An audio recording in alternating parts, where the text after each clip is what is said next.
Now, it's a wonderful opportunity to be here today with you guys for 2 weeks in a row, kicking off this Birthing Consciousness series. And before we jump in, I just want to say what a wonderful opportunity this is for all of you. We're going to have 8 different people come talking about this exact same idea.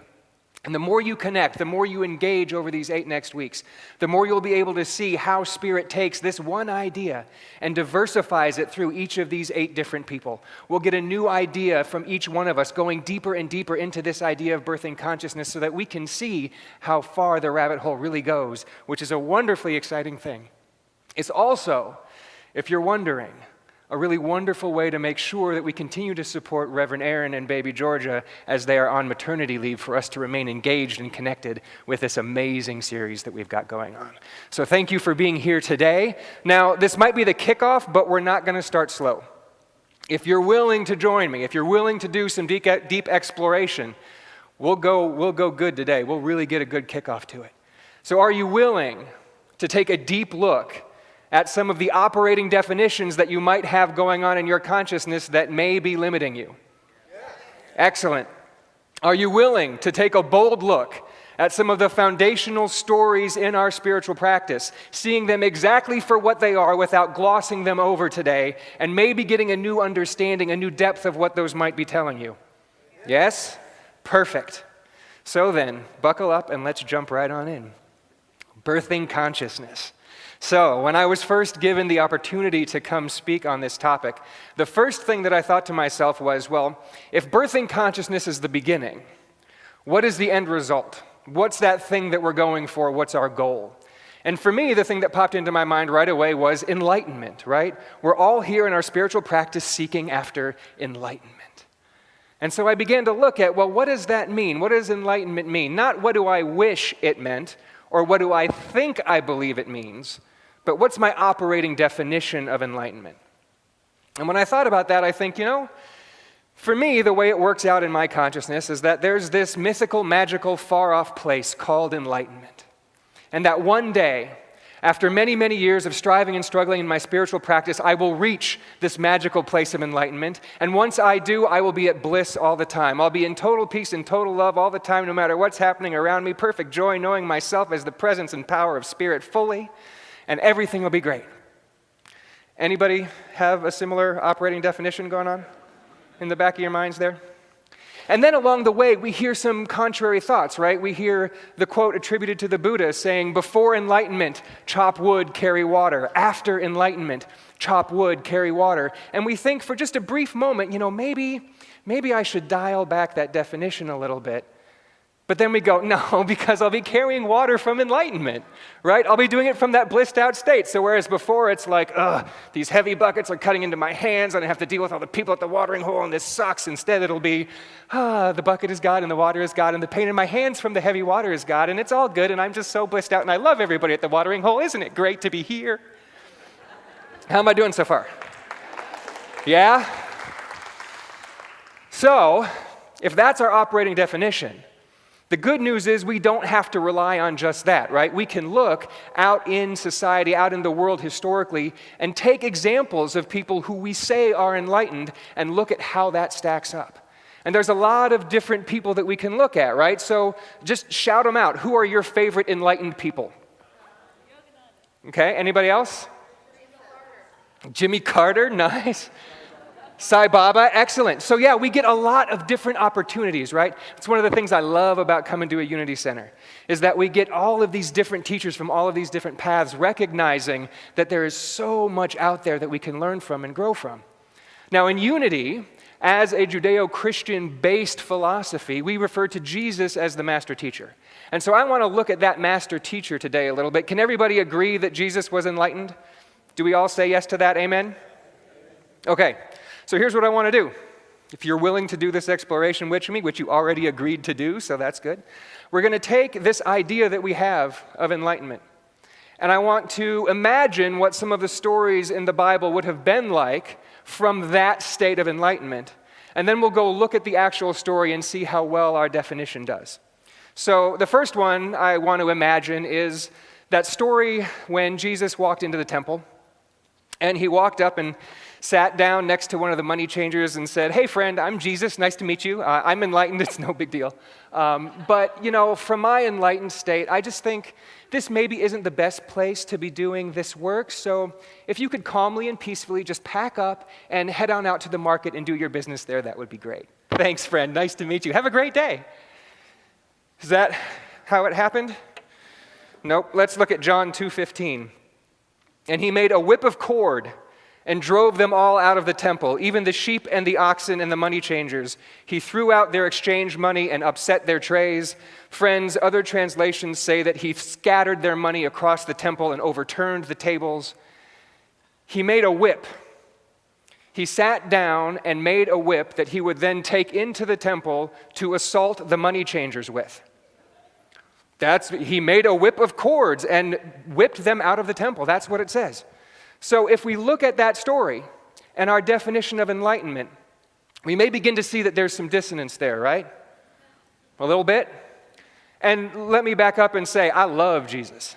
I love the things that he did in the world. I love the example that he made. So this is not at all to undercut that amazing teaching and the amazing accomplishments. But like we said at the beginning, we're willing to take a clear look at what the stories say today. So let's look at one more from the perspective of this operating definition of enlightenment that we have.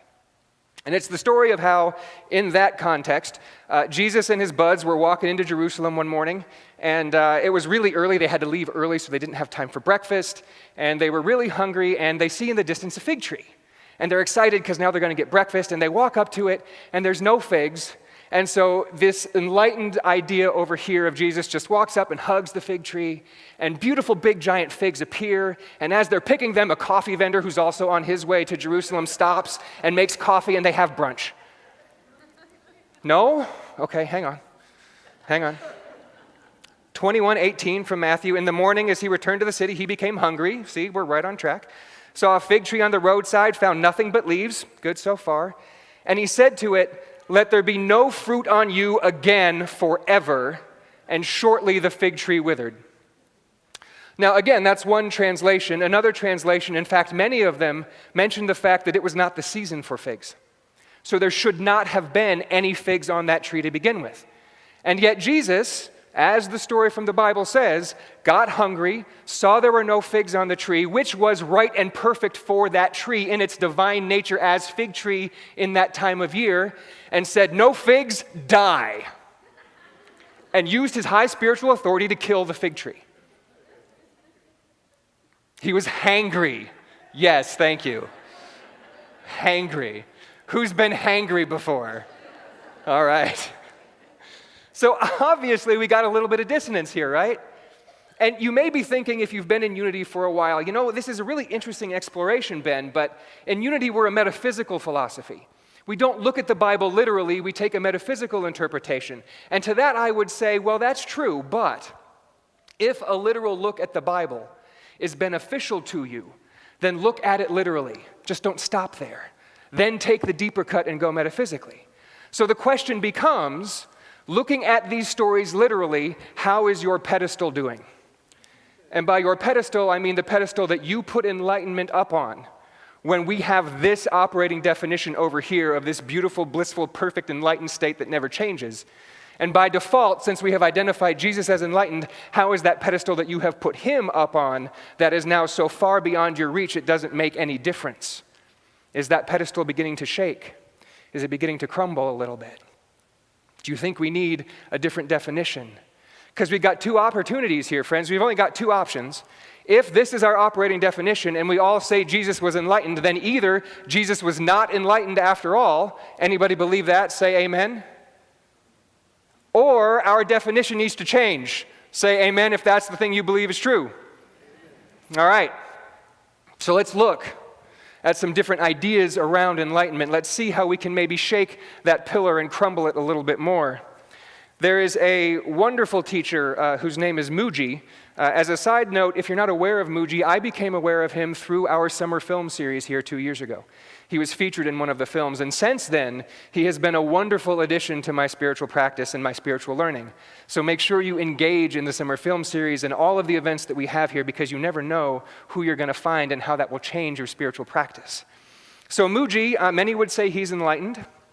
He is a Jamaican Brit who met a Christian mystic, which led him to a Hindu guru, and he then became a Hindu guru in India but moved to Portugal. So, very worldly individual. And he says this about enlightenment. He says, actually, it is not true that there have only been a few enlightened beings throughout history. It is simply that we have lacked the maturity to recognize them. There have always been and there will continue to be many liberated beings in this world, but not everyone who has realized the self becomes a teacher. You may not be able to distinguish them. Some may even be living on the street. Awakening is not a fashion show. Some such beings may not look very impressive. They may not fit the image of what a spiritual being should look like. They may seem pretty ordinary. Now, when we look back at those literal stories, overreacting to something that you feel is wrong, I mean, that's an example of what happened in the temple, right? That was a big overreaction. Overreaction seems pretty normal and ordinary, doesn't it? We see that everywhere in society. Who's overreacted before?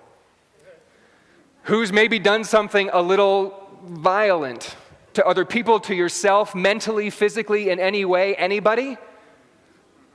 A little ordinary, right? So let's go real ordinary. If we're wanting to get out of this big mythical, magical, woo-woo definition, let's get as ordinary as we can of a definition of enlightenment by turning to good old Merriam-Webster. The dictionary defines enlightenment as free from ignorance or misinformation. Period. That's it. So, who in the room has passed a driving test? Who knows how to operate your car? Who knows what all the road signs mean? By that definition, you are free from ignorance or misinformation, are you not? So when it comes to driving, you are enlightened. Now, you may well be thinking, well, I know I am, but the majority of the people out there certainly are not, right?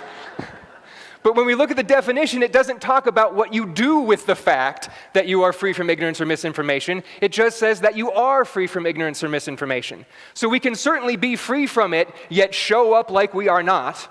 But that does not change the fact that in the very basic, ordinary definition, being free from ignorance or misinformation says that we are enlightened when it comes to driving.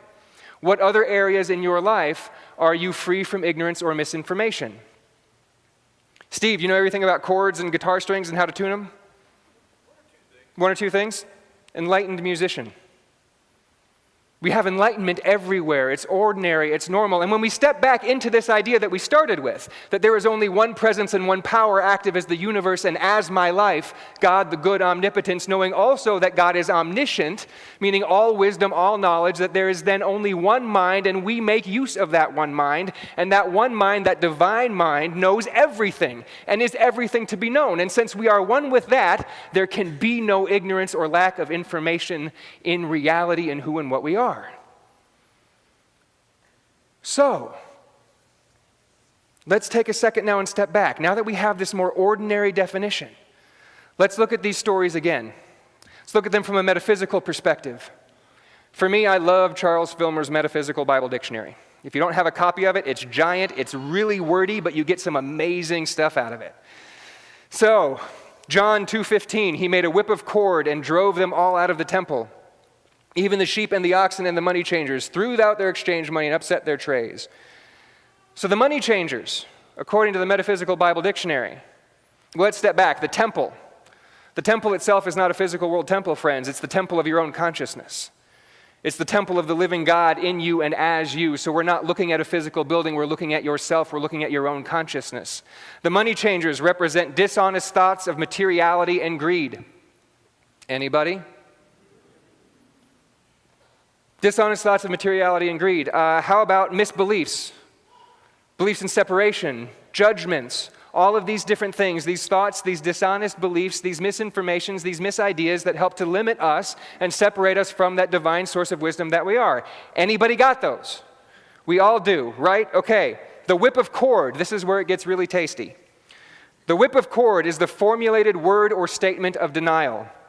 When we deny in general terms, we erase or cleanse the whole consciousness, like taking a bath. But secret sins, and now remember, sins simply mean missing the mark. It means not showing up quite the way we intended to, like out of our hangriness killing the tree, right? Hidden sins that lurk in the inner parts may remain. The words that reach these are not the great ones, such as, I am one with almightiness and my environment is God, but some small, definite statements that cut into them like whipcords. He's talking about denials. I loved it when the Daily Word mentioned denials this morning. It's perfect for what we're talking about. Unity teaches the use of denial to help root out these false beliefs, denials coupled with affirmations. Anybody ever used a denial in your spiritual practice? I am a child of God, and therefore I do not inherit sickness, right? This is Myrtle Fillmore's most famous affirmation denial combination that she used to heal herself of tuberculosis at a time when it was incurable. I am a child of God. Beautiful, powerful, perfect statement of truth and affirmation. Therefore, I do not inherit sickness. Denial of the idea that sickness is part of who and what we are and could ever be present in the true nature of what we are as the perfect expression of God. But Myrtle's a little mystical, right? It's one of the things we love about her. And we're going for ordinary, right? Ordinary definitions. So let's get even more ordinary than that. Who's a fan of 80s movies? 80s kids movies. I'm a kid of the 80s, guys. You're going to have to try to keep up with me on this. I'm sorry. But Labyrinth, right? Jim Henson movie. You have David Bowie as the Goblin King. You have a young Jennifer Connelly as our heroine, Sarah. And in the movie, she's babysitting her baby brother, right? And she gets really frustrated. And from her book of literature and poetry, she remembers this thing that she can say to get the Goblin King to come kidnap her brother so she doesn't have to deal with him. And she says it, and lo and behold, her brother's gone. And so now she has to go and find her brother. And she goes through this great adventure and ends up facing off with the Goblin King, which, I mean, facing off against David Bowie, come on. Who's going to survive that one, right?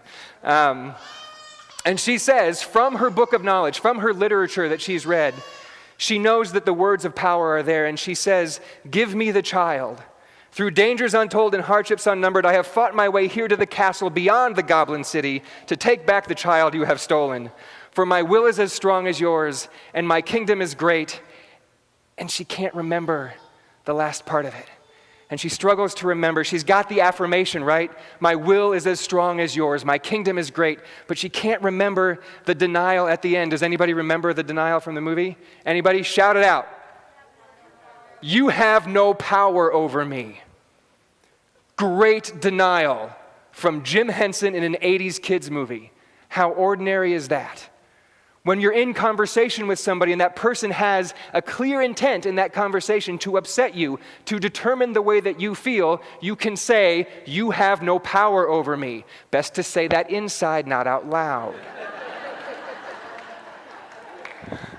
You have no power over me. I am the only authority in my consciousness, and no matter that you want me to be upset, no matter that you think I should take blame and feel humiliated or whatever it might be, you have no power over me.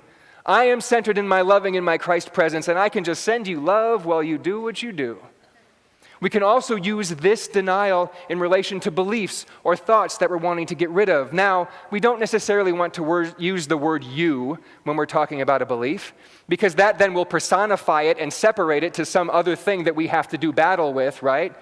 But this belief, this old, false, boring belief has no power over me. Whatever that belief is.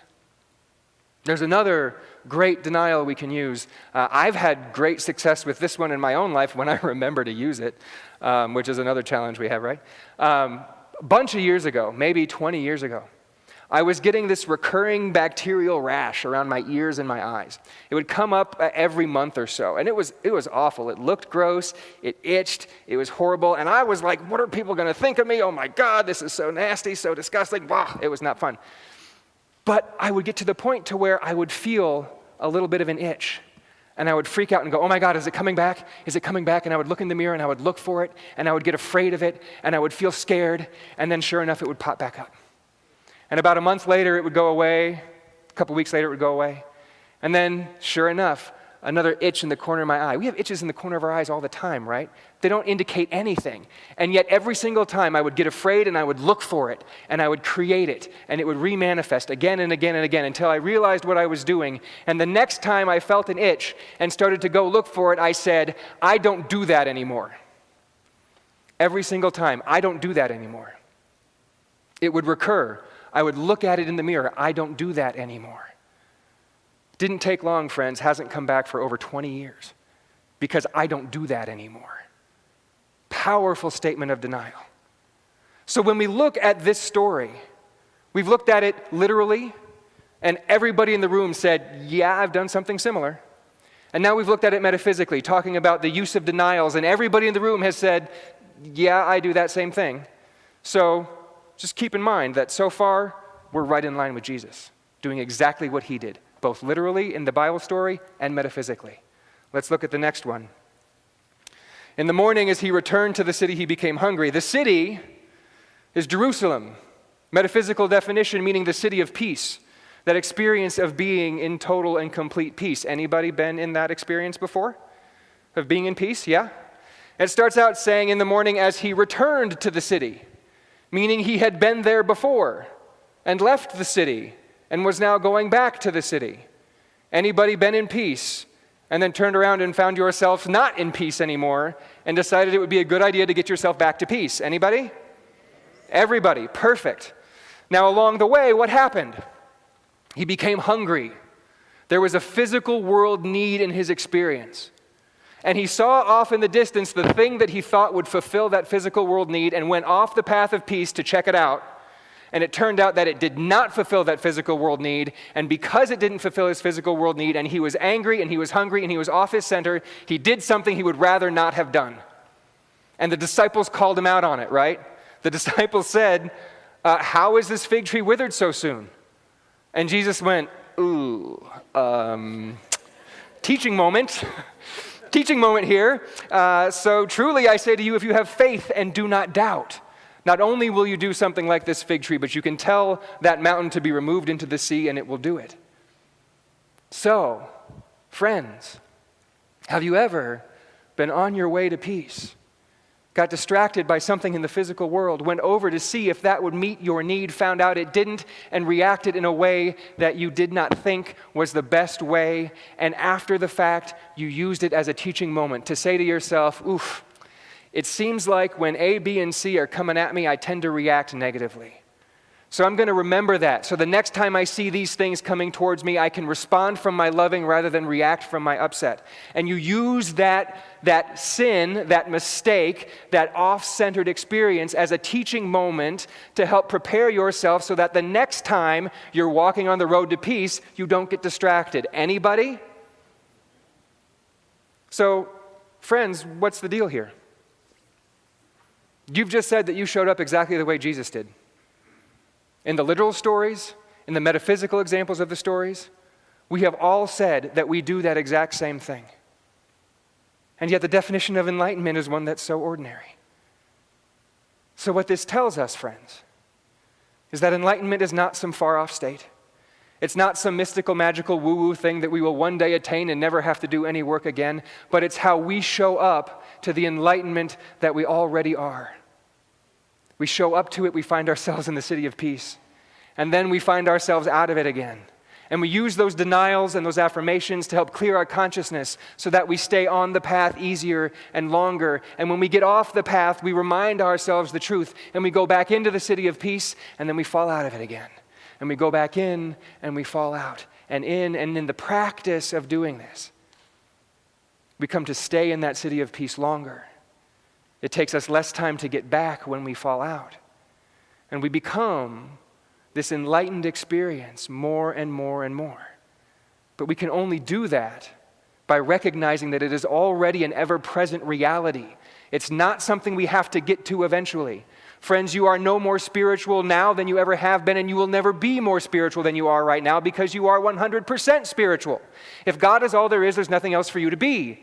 Same with enlightenment. You have never been more enlightened than you are now, and you will never be more enlightened than you are now.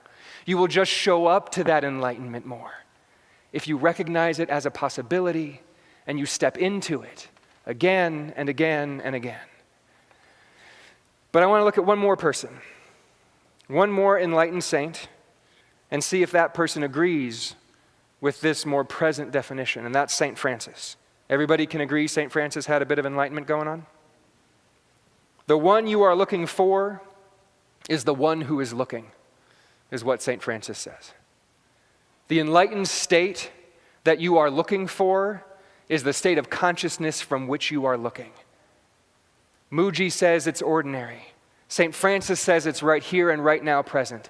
And each and every one of us here in our enlightened states, saying that Jesus was enlightened, have said that we show up exactly the same way he did, literally and metaphysically. And so there is no other option, friends, than for us to say that we are enlightened right here and right now. Are you willing to accept that enlightenment as who you are and do your very best to show up to it? And when you fail to forgive yourselves and to love yourself and say, I'm back on that road, and come back to it, are you willing to be that light in the world? Friends, it is an honor and a privilege to birth consciousness with you. The birthing of consciousness is the recognition that you already are right here and right now what you are seeking to be, and then showing up to it to the best of your ability every single day. It's an honor and a privilege to share with such enlightened beings and to practice the ordinariness of being spirit in the world. Thank you so much for your love and your light and your attention. Namaste.